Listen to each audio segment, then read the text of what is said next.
¿Te apasiona el deporte al aire libre? ¿Imagina sistemas de transporte especialmente diseñados para tus más preciados artículos? Sumapaz crea soluciones funcionales a partir de situaciones cotidianas. Diseña y fabrica maletas a la medida. Especialistas en fabricación de maletas inteligentes para deportistas y videógrafos. En la línea Páramo encontrarás soluciones para transportar y proteger tu bicicleta en viajes largos. Si la bici forma parte de tu vida, con Páramo podrás llevarla a donde quiera que vayas. Encuéntranos en sumapaz.in o en Instagram como @sumapaz. Aprender es atrapar. Aprender es atrapar conocimiento de alguien más. Comprender es atrapar globalmente un conocimiento.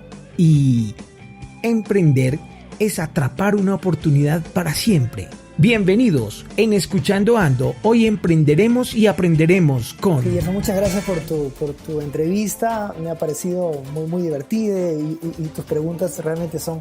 O sea, me han hecho pensar a mí mismo sobre tantas cosas de las que a veces omitimos. Estoy hablando de Miguel Figueroa, súper conocido. Estaré ahí grabado por siempre en Escuchando Ando.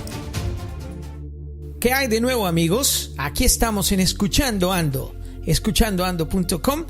Lo escuchan a través de Deezer, de Spotify, de iTunes y pues en sus plataformas favoritas, estén donde estén.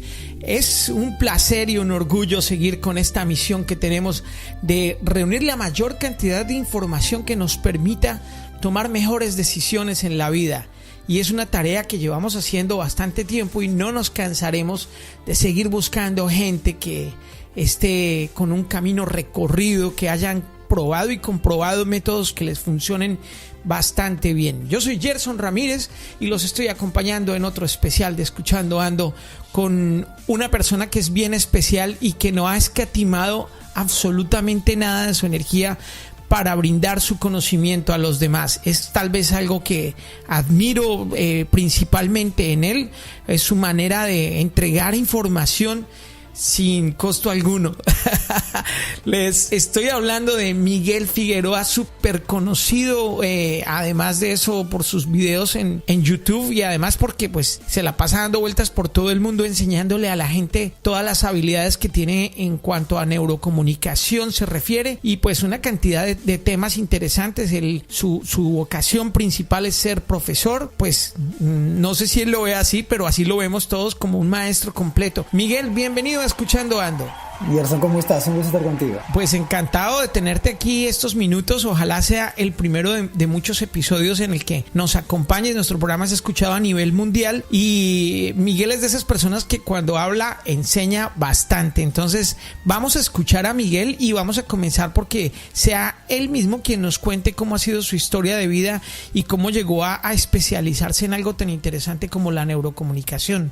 Sí, mira, es muy interesante el asunto de el mismo término de neurocomunicación, ¿no? Porque un poco lo que yo hago es buscar que las personas sean más conscientes de lo complejo que somos cuando mandamos información a otra persona o cuando intentamos que la otra persona entienda lo que nosotros decimos. O sea, esto para decirlo más simple, creemos que porque decimos las cosas, las otras personas lo van a entender. Creemos que porque le decimos a alguien qué tiene que hacer, la otra persona va a hacerlo. Y somos pero mucho más complejos que eso. Y entonces la neurocomunicación lo que hace en realidad es tener claro que tenemos un cerebro complejo y un cerebro muy emocional. Y justamente por lo emocional que es, la información que uno recibe está bañada, está filtrada por el sentimiento que uno tiene en el momento. Hay investigaciones muy interesantes que muestran, por ejemplo, cómo son nuestras decisiones en el transcurso del día y cómo van variando. Y se ve, por ejemplo, que las decisiones más inteligentes se hacen, más inteligentes me refiero más racionales, más que inteligentes, más racionales se hacen en la mañana, y mientras va pasando el día, uno se va volviendo más emocional y más reactivo. Entonces, y aquí es interesante porque nuestro cerebro va perdiendo esa capacidad de cálculo racional mientras más de noche se va haciendo y mientras menos energía tengamos, justamente por la misma razón. Y solo poniendo ese ejemplo, puedes entender que no puedo yo hablar de la misma manera a otra persona, intentar convencer a otra persona de la misma manera en la mañana, en la tarde, antes, después del almuerzo o en la noche, o en la madrugada incluso. Entonces, es un poco lo que me ha fascinado, o sea, estoy metido yo en el mundo del cambio de comportamiento. Adoro entender qué podemos hacer para que las personas modifiquemos nuestra forma de hacer algo, sea lo que sea. Digamos, ponte, antes no leía y ahora leo. Antes llegaba tarde, ahora llego temprano. Antes no hacía deporte, ahora hago deporte. Antes no me quería a mí mismo y ahora ya me quiero. No, cualquier cosa en realidad, cualquier comportamiento. Yo me he dedicado a investigarlo, pero mis orígenes son en realidad... yo tengo una formación científica, yo soy biólogo evolucionista. Estoy inclinado al comportamiento humano primitivo. A esto le llamamos etología. La etología es el estudio del comportamiento primitivo y el comportamiento animal. En realidad yo soy un etólogo humano, ¿no? Entonces es bien interesante entender cómo somos, pero desde el origen, desde qué cosa está grabado en nuestro cerebro durante de los millones de años que se ha ido formando nuestro cerebro. Entonces a eso le llamamos memoria filogenética. Cuando nosotros hacemos algo y tomamos una decisión, en realidad quien toma la decisión no solamente somos nosotros, sino todos nuestros ancestros que han aprendido cómo sobrevivir en el antiguo mundo, que estamos ahorita en un nuevo mundo, que a veces no nos sirve tanto esa historia y esa memoria antigua, sin embargo opina cuando nosotros decimos algo. Entonces, por ejemplo, cuando se hacen investigaciones relacionadas a por qué cuando vamos a un lugar donde hay construcciones muy grandes, uno siente que el tiempo pasa muy lento, o que uno es muy pequeño e incluso empieza a creer más en posibilidades, en vidas externas, en vidas superiores a las nuestras, solamente por estar cerca a un objeto grande, ¿no? Y esto tiene una memoria filogenética también. Entonces, un poquito para cerrar esta parte, lo que yo he hecho desde mi formación biológica es entender cómo somos los humanos, pero de este origen tan elemental, tan primario. Miguel, hablemosle un poco a la gente que, como usted, comenzó estudiando algo y terminó enseñando una cosa mucho más amplia, pues obviamente después de haberla aprendido. O cuando usted estudió biología, ¿usted se imaginaba estar enseñando todas estas cosas? Mira, de alguna manera creo que sí, o sea, no exactamente como lo hago ahora, pero siempre creo que la gente que me ha influido, o sea, a uno le influyen las personas que a uno le llaman la atención. Entonces yo creo que, si bien es cierto, no tenía claro qué es lo que exactamente iba a hacer, pero sí sentía que lo mío era, por ejemplo, la comunicación. O sea, y a mí me gusta mucho hablar, pero yo no soy un comunicador de profesión, yo soy un comunicador innato, o sea, lo he estudiado después. Entonces no sé si lo tenía claro así como está ahora, pero me gustaba mucho la comunicación y me sigue gustando mucho la ciencia. Entonces yo siempre quería comunicar ciencia. Además me gustaba el arte tipo el teatro, la narración de historias, ¿no? Entonces esta combinación de amor por la ciencia y por la comunicación y además influido por el arte, creo que han hecho la persona que soy y a lo que me dedico, ¿no? ¿Qué hizo que tomaras la decisión de estudiar biología? ¿Alguien influyó en ello? ¿O por qué? ¿Cómo fue ese momento de decir, ya, entro a estudiar biología? Sí, como tú imaginarás, uno no es un punto, ¿no? Uno es en realidad un continuo de miles de situaciones que puedes recordarlas y muchas que no puedes recordarlas y que terminan empujándote en una decisión. Mira, alguna vez me han preguntado una cosa similar y yo he intentado hacer un recuerdo de qué es lo que me motivó a estudiar biología y recuerdo momentos específicos. Uno de ellos es haber visto mucho a este famoso oceanógrafo francés Jacques Cousteau. No sé si lo tienes en memoria o lo has visto alguna vez en algún famoso de estos documentales que tenía en la época de los 80s, 90s. Entonces yo miraba horas y horas a este famoso biólogo oceanógrafo. Después escuchaba mucho a mi papá. Mi papá es un gran narrador de historias y además un gran preguntón. Siempre cuando íbamos a algunos pueblos yo lo acompañaba, él se sentaba y preguntaba a la gente todo y la gente le contaba cosas. Entonces yo le decía, papi, pero si tú sabes tanto, ¿por qué sigues preguntando? Me acuerdo que le decía eso y él me decía, uno nunca sabe lo que no sabe. Entonces para saber eso tienes que preguntar. Entonces, me parecía fascinante. Y también tuve alguna profesora de biología en la secundaria que se llamaba Gloria Martínez, me acuerdo, que también influyó mucho en este lado biológico, ¿no? Pero creo que entre los tres, Jacques Cousteau y mi papá han sido mis mayores influencias. ¿Te acuerdas del Calipso, el barco de Jacques Cousteau? Claro, claro que sí, claro que sí. Sensacional, somos contemporáneos entonces. Muy bien, sin embargo, creo que uno de los grandes legados que dejas, y tal vez no sé si te hayas dado cuenta de eso, es el hecho de que alguien que estudia una carrera entre comillas común, porque de común no tiene nada muy especial la biología, termina aprendiendo otras habilidades y llevando al 10x lo que aprendió y enseñándoselo a muchas personas y aplicándolo en el diario vivir. ¿Qué le podemos decir a la gente que ha estudiado física, química, trigonometría, cálculo, ciencias que incluso han pasado casi que de moda y que tienen mucho que decir y les da a veces miedo, no prefieren quedarse callados y no salir a comunicar grandes cosas que si las aprendemos el resto de la población podríamos incluso llegar a romper muchas barreras y a innovar? Sí, es una pena. Yo creo que en algún momento alguien nos contó o alguien nos hizo creer que las ciencias son para gente rara y aburrida, ¿no? Y creo que nos lo creímos. Y como nos lo creímos, tratamos de excluirnos del pueblo, del común, y hablar entre nosotros. Y esto creo yo que ha sido un fracaso para la difusión científica, un fracaso para la ciencia en general, el no poder hablar de ciencia en cualquier circunstancia o en cualquier espacio. Creímos que, bueno, alguien se van a aburrir, ¿no?, de contar ciencia. Y yo creo que yo no me la creí o no me contaron esa historia. Entonces yo cuando yo me iba a la selva a trabajar, a seguir monos o a hacer colectas de alguna especie o de plantas, yo trabajé mucho tiempo con botánica. Y claro, los botánicos son pues personas particularmente silenciosas, ¿no? Porque ya tú te imaginas, un botánico es un tipo que mira una planta, apunta las características y la guarda, ¿no? Son poco efusivos, digamos. Entonces yo lo miraba y decía, oye, pero esto hay que contarlo, ¿no? Hay que contar esto. Qué bonito que hay una planta que se asocia con una hormiga para que juntos puedan combatir contra las plagas que pueden crecer encima de la planta y que le dan caza a la hormiga. Entonces yo decía, esto la gente tiene que saber, porque a mí me parecía muy interesante, muy divertido. Y claro, ellos no lo miraban tan divertido. Entonces, cuando lo empezaba a contar en las conferencias, la gente quedaba fascinada, porque hay otra cosa que uno cree que la gente sabe lo que uno sabe, ¿no?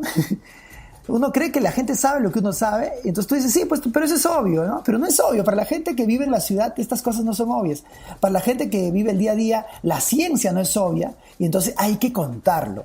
La gente que está en el mundo de la ciencia tiene que entender que su vida es una vida fascinante. Es una vida llena de una mirada completamente diferente sobre la vida en general, la vida minúscula, microbiana o la vida macro. La vida en general es maravillosa desde el punto de vista científico, desde el punto de vista numérico, ¿no? Muchas veces yo he intentado meterme a explicar cosas con ecuaciones. Lo he logrado no lo he logrado en realidad, eso lo he logrado, o sea, de manera escasa. Cuando escucho a matemáticos explicar la vida, la toma de decisiones con números, es fascinante, pero ellos tienen que entender que hay que trabajar en la forma como nos comunicamos. Eso sí es importante, porque si hablamos como si estuviéramos entre nosotros, terminamos efectivamente siendo excluidos, ¿no? O sea, nadie se va a interesar. Entonces hay que adaptar el mensaje. Me acordé de una anécdota de algo que ocurría mucho en Colombia, y es que si uno salía con alguna chica, digamos, en la universidad o en el colegio, y pasaba algo y no lo contaba, uno decía que era como si no hubiera pasado. Sí, claro. Tiene mucho sentido, porque efectivamente lo que intentamos, y ojalá a la gente que nos escucha en este momento, eso que usted sabe, tiene que transmitírselo a los demás, y es casi que una obligación el aprender a contar historias. ¿Cómo se cuentan esas historias? ¿Cuáles son los tips principales que hay para aprender a empezar a echar el cuento de uno? Sí, mira, creo que hay muchas cosas, pero hay que entender primero que ¿por qué es importante el contar historias, ¿no? ¿Por qué para nosotros por qué está dentro de nuestro cerebro inconsciente el escuchar historias? Y al parecer y lo dicen esto muchos evolucionistas, tiene que ver con que nosotros hemos aprendido a sobrevivir alrededor del fuego cuando el gran cazador o el viejo cazador nos explicaba qué debíamos y qué no debíamos hacer, qué debíamos de comer y qué no debíamos de comer. Y eso parece que se ha quedado grabado en nuestro inconsciente. Entonces, cada vez que tú quieres despertar esa memoria filogenética, esa memoria del escuchador de historias, tienes que hacer que esta persona esté cerca a ti, ¿no? Entonces es muy importante eso. O sea, que no sea un espacio súper bullicioso, súper gritón, sino por el contrario, tratar de replicar lo máximo que se pueda a esos lugares alrededor del fuego, porque además el fuego cambió la evolución humana, el fuego hizo que tengamos energía para desarrollar el cerebro que tenemos. Si no hubiera existido el fuego, no hubiéramos tenido ese excedente de energía que nos daba la digestión externa, o sea, el cocinar el alimento. Y al cocinarlo, el alimento venía casi predigerido a nosotros, y eso hacía que se aproveche más la energía, y esa energía sobrante fue la que fue a nuestro cerebro, y de ahí se permitió la evolución completa. Entonces, el fuego es un cercano colaborador. Ahora, no podemos tener fuego prendido cada vez que narramos una historia. Otra de las formas poderosas para narrar historias es utilizar las tonalidades de voz. Cuando tratamos de contar todo a una tonalidad, lo que suele suceder, a lo que algunos lo llaman el efecto paisaje. Cuando tú escuchas algo en una sola tonalidad, llega un momento donde dejas de escuchar. En cambio, cuando escuchas algo a diferentes tonalidades, eso le va a dar variante, y al dar variante hace que nuestro cerebro reaccione con diferentes ondas, con diferentes cargas eléctricas. Entonces, si yo varío mi forma de hablar, hago silencios cuando hablo, digo palabras en tonalidades distintas, esto también va a ayudar a que una historia se fortalezca. O, por ejemplo, el hablar bajito. Hay algunas investigaciones que muestran que la gente cree más cuando tú dices algo en voz baja. Puedes decir exactamente lo mismo en voz alta que en voz baja, pero al decirlo en voz baja se despierta como un secreto, y el secreto es algo que debe ser recordado. Hay muchas historias o estrategias como estas que nos permiten ser un buen narrador. Ahora, otra cosa que funciona también para la narración es narrar mientras la persona hace, ¿no? O sea, es como que en una capacitación hay cosa más poderosa que capacitar a alguien mientras lo va haciendo. O sea, no es que primero teoría y luego la práctica, sino si haces la teoría y la práctica juntos, tu narración es mucho más poderosa. Por eso que los grandes vendedores te narran y luego te enseñan, sino te enseñan mientras te narran. O sea, las famosas demostraciones de televisión, ¿no? O sea, si te quiero vender una sartén y te digo que la sartén no se pega con nada, no solamente te digo la sartén no se pega con nada, sino te la digo y al mismo tiempo te lo demuestro. Entonces, estas son algunas de las estrategias que son tan poderosas dentro del storytelling. A lo largo de su carrera, Miguel ha hecho unas cosas tan bonitas, unas empresas, emprendimientos, ideas, libros. ¿Cuáles podemos destacar? Por ejemplo, hablemos un poco del libro que escribió, que tiene que ver con el tema de hablar en público y dejar el miedo a un lado. El libro, ¿qué experiencias le trajo? ¿Cómo impactó el libro en la gente? Y de ese momento de que lo escribió ahora, ¿haría una segunda versión? ¿Hay que actualizarlo? ¿O está vigente el libro? ¿Qué podemos decir del libro? Sí, mira, el libro se llama Rompe el miedo y habla en público. Secretos del lenguaje no verbal. Me sudaban las manos, me temblaban las piernas, se me atoraban las palabras, me quedaba totalmente paralizado. Tenía pánico escénico. Hasta que un día tomé la decisión de vencer ese absurdo miedo y volverme un gran comunicador. Pero como investigador que soy, entendí que para superar el miedo tenía primero que conocerlo. Es un libro que da técnicas concretas de cómo se puede perder el miedo a hablar en público y volverse un buen comunicador. Y el libro tiene un subtítulo que es Secretos del lenguaje no verbal, como te decía, y es porque si tú manejas tu lenguaje no verbal, tu comunicación verbal y tu comunicación en general se vuelve mucho más poderosa. Y esto lo hemos escuchado muchísimas veces, sin embargo, nunca queda claro qué es lo que tengo que hacer o qué es lo que no tengo que hacer. Entonces, en el libro, lo que yo he hecho es recopilar toda la experiencia que he tenido, primero perdiendo yo el miedo a hablar en público, porque yo tenía un miedo a hablar en público espantoso, me temblaba la cara, las manos, no podía pensar bien, la boca se me secaba, mi corazón estaba a punto de estallar. Me gustaba hablar en público, sin embargo, tenía un miedo espantoso. y me dediqué a investigar con esta formación que tengo de por qué existe el miedo a hablar en público, qué cosa está detrás y cómo se puede vencer. Y encontré técnicas fabulosas que las fui probando luego con mis alumnos, primero conmigo mismo, luego con mis alumnos, y me di cuenta que perder el miedo no es un tema sumamente sencillo, pero tampoco es un tema muy complicado, que te abre las puertas del mundo. El comunicarte bien te abre las puertas del mundo. Conozco mucha gente que luego del entrenamiento me decían, oye, la gente no sabía que trabajaba en la empresa. A ese nivel de silencio puede estar alguien que tiene miedo a hablar en público. No opinan, tienen muchas cosas que decir, pero no las dicen, las callan, las guardan para después, y es posible que ese después nunca aparezca. Entonces el libro justamente habla sobre cómo perder el miedo y a la vez cómo volverte más poderoso hablando del público. Y el libro está absolutamente vigente porque ya estoy en la segunda edición, y la segunda edición ha tenido ya sus agregados, ¿no? Algunos conceptos nuevos, algunos ajustes, algunas técnicas que las he ido adaptando, viendo un poco la experiencia del público lector. El estudio del cerebro es algo que comenzó tarde. Se debió haber iniciado la investigación de cómo funciona el cerebro mucho antes, pero se hizo tímidamente y apenas ahora es que están comenzando los grandes descubrimientos sobre ese mundo que está aquí dentro de nosotros. ¿Cómo aportó la biología, el conocimiento de la biología que Miguel traía para adentrarse en el cerebro y empezar a encontrar explicación a su funcionamiento? Es fascinante cómo se fusionan las ciencias, porque cuando uno, por ejemplo, decía en la evolución, en el cotidiano uno puede identificar que, por ejemplo, las mujeres hablan más que los hombres, por ejemplo, y la evolución decía, tiene sentido, porque las mujeres tienen mayor necesidad de generar lazos de protección que los hombres.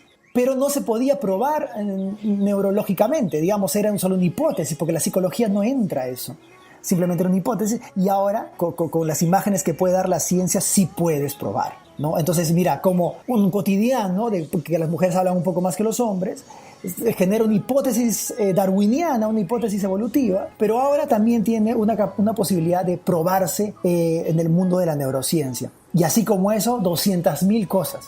¿Por qué jóvenes necesitan tanto la aprobación de sus compañeros? Antes era solo una hipótesis y ahora se ve como áreas del cerebro frontal izquierdo se desarrollan, que son partes del cerebro asociado a la aprobación, se desarrollan justo después de la etapa de la juventud. Y mira, a mí me parece eso fascinante. Entonces uno tiene que entender eso, porque al entender eso sabes cómo tratar mejor a tus hijos si es que tienes hijos adolescentes.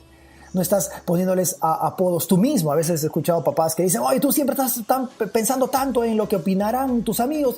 ¿Qué importan tus amigos? Claro, eso es fácil decir cuando ya eres adulto, pero si eres un joven que estás formando tu cerebro no es capaz todavía de encontrar esa diferencia entre lo que opino yo y lo que opina el resto de mí. Entonces, entender qué pasa con nuestro cerebro, pero también entender el origen evolutivo de ese comportamiento, porque en algún momento en nuestra etapa evolutiva funcionó la importancia de ser parte del equipo. Imagínate tú que te boten de la cueva, ¿no? En el mundo prehumano, que te boten del grupo de protección. Era la extinción sin lugar a duda.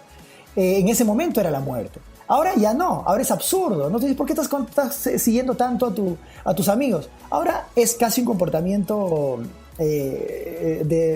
vestigial, pero en algún momento tuvo sentido, así es que así somos, ¿no? Somos más de lo que somos ahora, somos una compilación entre lo que somos y lo que fuimos. Impresionante definición. Miguel, hay mucha gente que nos escucha en este momento y qué rico sería poder guiarla un poco, por lo menos desde el punto de vista y el conocimiento de Miguel, de qué es lo que hay que estudiar hoy día.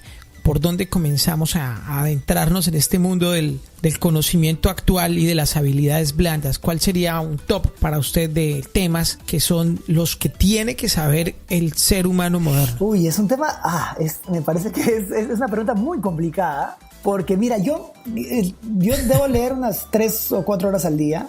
3 creo que es un buen promedio. Y cada vez que leo, a veces me lleno de angustia el no poder seguir leyendo por la cantidad de nueva información que se genera. Hay mucha información súper divertida y tú dices, Dios mío, como no solo sé que nada sé. Mientras más lees, más sabes que no sabes.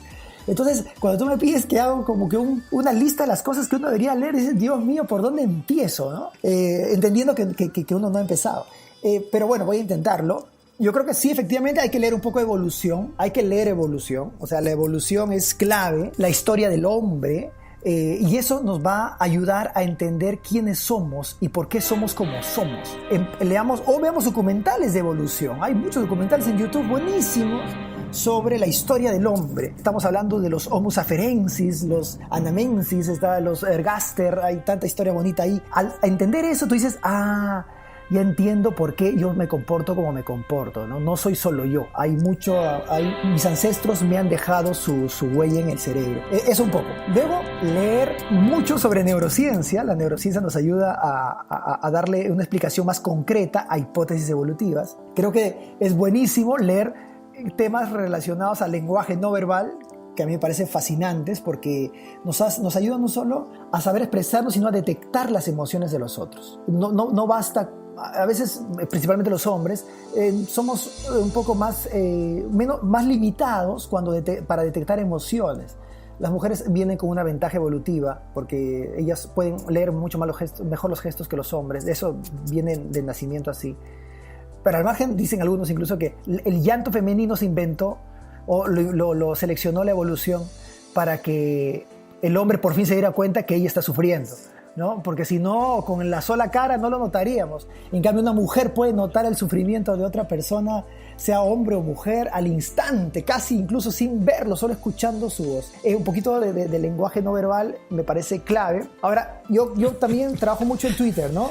Y en Twitter yo sigo a muchos científicos que postean cosas divertidas relacionadas al comportamiento humano. Creo que tenemos que leer también mucho de temas relacionados a la economía conductual, que ahora es el mundo en el que me he metido casi al 100%.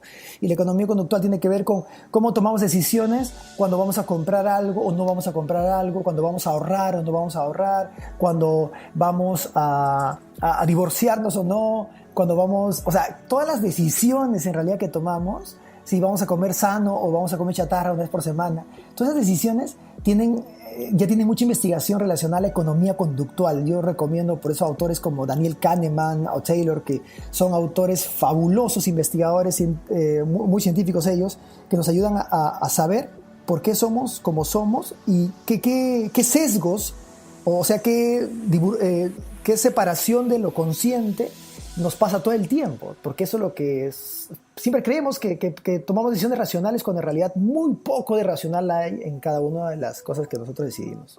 Miguel, con su conocimiento en biología y en todo el tema de la neurocomunicación y el comportamiento humano, ¿qué podemos decir de la alimentación? ¿Qué tan importante es la alimentación y la nutrición para el desarrollo del ser humano y para potencializarse al máximo? Las reacciones que hacen los alimentos en el cerebro son tan relevantes como para estar todo el tiempo alerta hacia lo que como. Se sienten los efectos, digamos, conscientemente con el licor, por ejemplo, pero lo mismo pasa inconscientemente cuando uno come otras comidas. Realmente hay esas explosiones de químicas en el cerebro que hacen que funcione más rápido, ¿no? ¿Qué podemos decir al respecto? Sin lugar a duda, ¿no? Sin lugar a duda. Una de las preguntas que siempre se hacen los evolucionistas es ¿por qué el humano necesita tanta diversidad de alimentos, ¿no?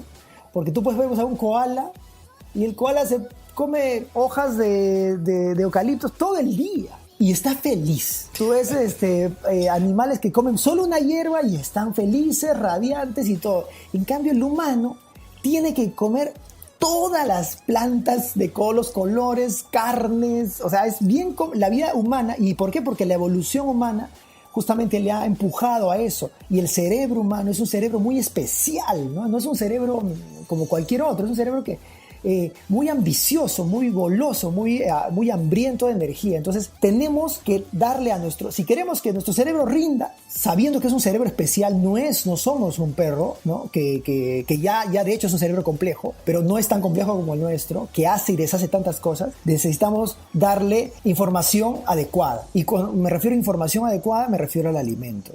O sea, hay mucha información de diferentes tipos, pero el alimento es una de ellos. Y aquí hay un tema que es muy importante y a lo que me refiero con la comida orgánica, ¿no? Cuando en la Revolución Verde de los 70, esta revolución que hizo que los químicos ayudaban a la producción de alimentos de manera abrumadora, ayudó al mundo tal vez a salir de la hambruna, Sin embargo, fortaleció la cantidad versus la calidad. Entonces, la comida orgánica, que es una comida que no tiene pesticidas, insecticidas, fungicidas y todos estos sidas, la comida orgánica lo que hace es tratar de recuperar y darle el tiempo necesario a las frutas, a las verduras, a las carnes incluso, a tener su propio proceso, su propio tiempo. Si comemos comida fast, que se produce en 2 meses, uno tiene que entender que hay algo que aquí no está, que la planta no está absorbiendo, que el nutriente no está siendo absorbido. Y cuando nosotros lo comemos, también estamos comiendo una pseudofruta, ¿no? O un pseudotubérculo, porque no es el tubérculo que ha tenido el tiempo necesario para crecer y aprovechar los nutrientes del suelo. Algunos se les pueden hacer, algunos se echa, pero algunos no. Entonces tenemos que ser mucho más exquisitos en exquisitos no me refiero a delicadeces, sino me refiero a tomarnos el tiempo en darnos cuenta qué estamos comiendo. Una vez alguien me preguntó ¿por qué la comida chatarra es tan rica? ¿No? ¿Por qué es tan buena? ¿Por qué es tan sabrosa? Y tiene que ver con que en la evolución lo que le echan a la comida chatarra es justamente lo que escaseaba en la naturaleza. Y como escaseaba en la naturaleza, tu cerebro aprendió a premiarte con placer cuando tú recibes un buen pocotón de sal, por ejemplo. Esas papitas fritas, lo primero que recibe tu lengua cuando te comes una papita frita es bastante sal y bastante aceite. Y esas dos cosas era lo escaso en la naturaleza. Tú puedes ir a la gente que vive ahora en la selva, en el monte, que come comida cazando. Ellos saben que los animales de la selva no tienen grasa, ¿no? ¿Por qué no tienen grasa? Porque la queman, porque están todo el tiempo en movimiento. Entonces, nuestro cerebro ama la grasa porque es un recurso muy escaso. Y ama la sal porque también es un recurso muy escaso, al no ser que sean pueblos que hayan crecido cerca a mares o a salares. En general son recursos muy escasos. Entonces, nuevamente aquí aparece la memoria filogenética, que nuestro cerebro inconsciente busca esos productos porque eran muy escasos en su época, pero ahora son abundantes, o el azúcar, ¿no? Que tienen tanta energía. Entonces tenemos que ser más racionales cuando decidimos qué comer o qué no comer, porque eso va directamente a afectar o a estimular a nuestro cerebro. Mi mente debería tener un mapa que le dijera a mi corazón hacia dónde ir. Con esa frase despedimos a Miguel Figueroa. Miguel, gracias. Esta es la punta del iceberg de muchas cosas que hay que escuchar de parte suya y que están disponibles en sus redes sociales. ¿Dónde lo encontramos? Sí, Gerson, muchas gracias por tu entrevista. Me ha parecido muy, muy divertida y tus preguntas realmente me han hecho pensar a mí mismo sobre tantas cosas de las que a veces omitimos. Me pueden seguir, ustedes saben que yo viajo mucho y cuando viajo veo un comportamiento interesante en algún país o en alguna ciudad y saco mi cámara y empiezo a comentar un poco sobre estas cosas. Me pueden encontrar en mis redes, en YouTube, Miguel Figueroa Oficial, en el Facebook, Miguel Figueroa Oficial. En general, en todas mis redes estoy como Miguel Figueroa Oficial. Creo que en el Twitter sí tengo un nombre extraño porque lo saqué antes, que es Miguel Figueroa Ingunza, que es mi segundo apellido. Entonces, Miguel Figueroa Oficial o Miguel Figueroa Ingunza. Con todo cariño estoy para comunicarme con ustedes. Y ya puedes decir que estuviste en Escuchando Ando. Gracias, Miguel. En el camino nos encontramos porque hay mucho más que contar. Con todo gusto. Estoy ya y estaré ahí grabado por siempre en Escuchando Ando. Llegaste hasta el final. Entonces te gustó. Ahora puedes decir Escuchando Ando. Comparte este episodio y descarga más en escuchandoando.com o en tu plataforma favorita. Hasta la próxima. El anterior episodio fue una presentación de... ¿Te apasiona el deporte al aire libre? ¿Imagina sistemas de transporte especialmente diseñados para tus más preciados artículos? Sumapaz crea soluciones funcionales a partir de situaciones cotidianas. Diseña y fabrica maletas a la medida. Especialistas en fabricación de maletas inteligentes para deportistas y videógrafos. En la línea Páramo encontrarás soluciones para transportar y proteger tu bicicleta en viajes largos. Si la bici forma parte de tu vida, con Páramo podrás llevarla a donde quiera que vayas. Encuéntranos en sumapaz.in o en Instagram como @sumapaz.